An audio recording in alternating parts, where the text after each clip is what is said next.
अस्सलामुअलैकुम वरहमतुल्लाहि वबरकातुहू। नाज़रीन इकराम, उम्मीद करता हूँ कि आप सब खैरियत व आफियत से होंगे। आज मैं आपके लिए बहुत अहम सवाल लेकर आया हूँ, जितना कि अहम वो ऐसा सवाल है कि जिसके बारे में हर मुसलमान को मालूम होना चाहिए। वो नमाज, और नमाज ऐसी नमाज से मुताल्लिक़ है जिसको हम नमाज जुमा कहते हैं।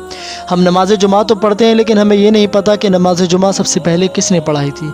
इसलिए हर इंसान को मालूम होना चाहिए नमाज जुमा।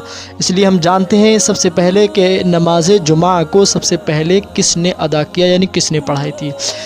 अगर चाहें कमेंट्स में भी जवाब दे सकते हैं, लेकिन उसका सही जवाब मैं अपने और आपके इल्म में इजाफ़े के लिए बताता हूँ कि नमाज जुमा सबसे पहले हज़रत असद इब्न ज़रारा ने हुज़ूर सल्लल्लाहु अलैहि वसल्लम के हुक्म से मदीना शरीफ के अंदर पढ़ाई थी, जिसमें तकरीबन 12 या 18 लोग थे शामिल। तो सवाल समझ में आया तो आगे शेयर ज़रूर कर दें।